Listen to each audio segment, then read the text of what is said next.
নমস্কার, অনুর হেসেলে আপনাদের সকলকে স্বাগত।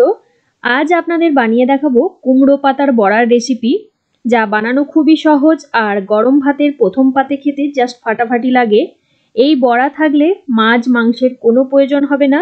গরম গরম এক থালা ভাত এই বড়া দিয়েই খেয়ে নেওয়া যায়। আপনারাও বাড়িতে বানিয়ে দেখতে পারেন। ভিডিওটা সম্পূর্ণ দেখুন, ভালো লেগে থাকলে অবশ্যই কমেন্ট করে জানাবেন। তাহলে আসুন শুরু করি আমার আজকের রেসিপিটি। কুমড়ো পাতার বড়া বানানোর জন্য আমি এখানে কচি দেখে কয়েকটা কুমড়ো পাতা নিয়েছি।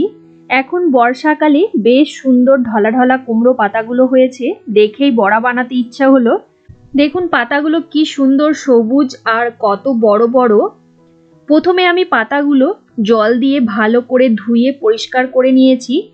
এবার যেটা করব, কড়াইতে বেশ খানিকটা জল গরম হতে দিয়েছিলাম।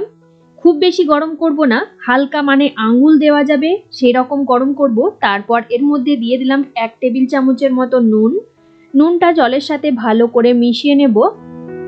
নুনটা জলের সাথে খুব ভালো করে মিশিয়ে নিয়েছি। এবার এক একটা কুমড়ো পাতা এই জলের মধ্যে আমি চুবিয়ে নেব।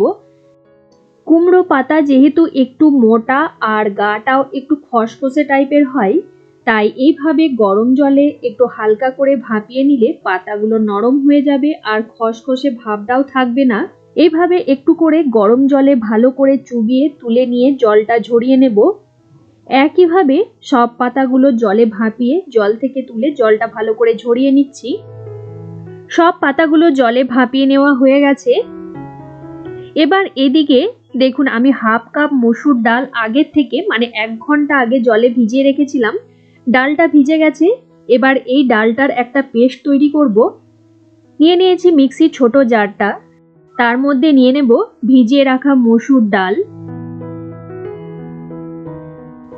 এই ডালের মধ্যে দিয়ে দেব 2টো কাঁচা লঙ্কা, ঝালটা আপনারা আপনাদের পছন্দ মতো দিয়ে নেবেন। আর দেব স্বাদ অনুযায়ী নুন, দেব হাফ চা চামচের মতো হলুদ গুঁড়ো। এবার এই ডালটার পেস্ট তৈরি করে নিয়ে তারপর ফিরে আসছি। এই ডালের মধ্যে কিন্তু জল দেওয়া যাবে না, একটু টাইট করে পেস্টটা তৈরি করতে হবে। দেখুন ডালটা পেস্ট করে নেওয়া হয়ে গেছে। ডালটা দেখেই নিশ্চয়ই বুঝতে পারছেন আমি কিন্তু একদম মিহি পেস্ট করিনি, একটু দানা দানা রেখেছি। এই পেস্ট করে নেওয়া ডালটা আমি একটা পাত্রের মধ্যে ঢেলে নিচ্ছি। তারপর এই ডাল পেস্টের মধ্যে দিয়ে দেব 1/4 চা চামচ কালো জিরে, আর দেব 1 চিমটের মতো খাবার সোডা, দেব একটা বড় সাইজের একদম মিহি কুচি করে কেটে রাখা পেঁয়াজ, দেব 1 টেবিল চামচ সরষের তেল। এবার সমস্ত কিছু একসাথে খুব ভালো করে মিশিয়ে নেব। আপনারা চাইলে এখানে ধনেপাতা কুচিও দিতে পারেন। সমস্ত কিছু একসাথে খুব ভালো করে মিশিয়ে নেওয়া হয়ে গেছে। এবার পাতার বড়াগুলো তৈরি করব। দেখুন ভাপিয়ে জল ঝরিয়ে রাখা একটা পাতা নিয়ে তার মধ্যে ডালের মিশ্রণটা 2 চামচ পাতার মাঝখানে দেব। তারপর এই ডালের মিশ্রণটা একটু ছড়িয়ে নিচ্ছি। এবার একটা সাইড থেকে পাতাটা নিয়ে এইভাবে একটা ভাঁজ দিতে হবে। তারপর এর ওপরেও ডালের মিশ্রণটা 1 চামচ দেব, ভালো করে ছড়িয়ে দিচ্ছি। আরও একটা দিক থেকে এইভাবে পাতাটা ভাঁজ করব। তারপর আবারও ডালের মিশ্রণটা 1 চামচ দিয়ে ভালো করে ছড়িয়ে নেব। এইভাবে একটা করে ভাঁজ দিতে হবে আর ওপর থেকে ডালের মিশ্রণটা দিতে হবে। আর শেষে ওপর দিকে যে পাতাটা আছে সেই পাতাটা ভালো করে ভাঁজ করে মুড়িয়ে নেব। দেখুন ডালের বড়ার জন্য বড়াটা আমার রেডি হয়ে গেছে। প্রত্যেকটা বড়া ঠিক একইভাবে আমি রেডি করব। আবারও একটা কুমড়ো পাতা নিয়ে নিয়েছি, পাতার মাঝখানে নিয়ে নেব ডালের মিশ্রণটা 2 চামচ, তারপর ভালো করে ছড়িয়ে দেব। একটা সাইড থেকে ভালো করে মুড়িয়ে নেব। তারপর এই ভাঁজটার ওপরও ডালের মিশ্রণটা দিয়ে দিচ্ছি। আরেকটা সাইড থেকে আরেকটা ভাঁজ দেব। তারপর আবারও আমি ওপর থেকে ডালের মিশ্রণটা দেব। ওপর দিকে যে পাতাটা আছে সেটা আরেকটা ফোল্ড করে দেব।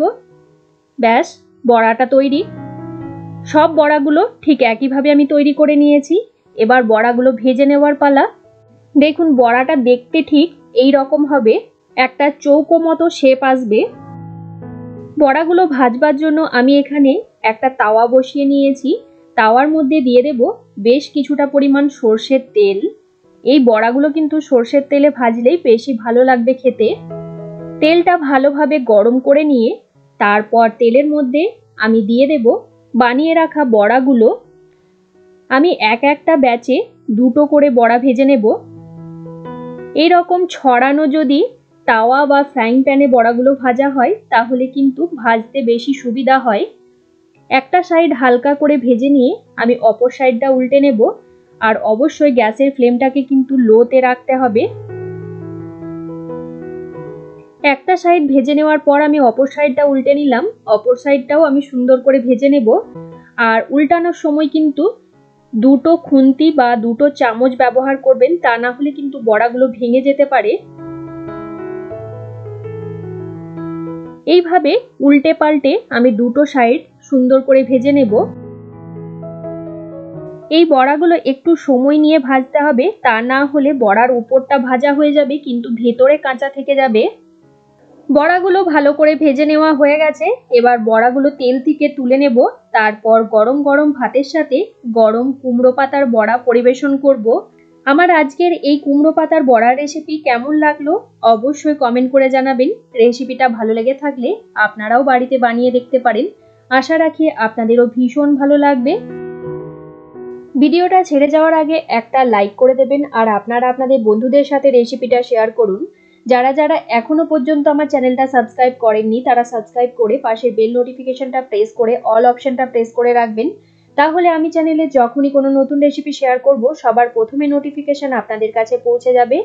আর যারা যারা ফেসবুক বা ইনস্টাগ্রাম থেকে আমার ভিডিওগুলো দেখছেন তারা অবশ্যই আমার ফেসবুক পেজটাকে ফলো করে রাখবেন। তাহলে বন্ধুরা আজকের মতো এই পর্যন্ত, আবারও কোনো নতুন রেসিপি নিয়ে হাজির হব আপনাদের কাছে। আপনারা ভালো থাকবেন, সুস্থ থাকবেন। ধন্যবাদ।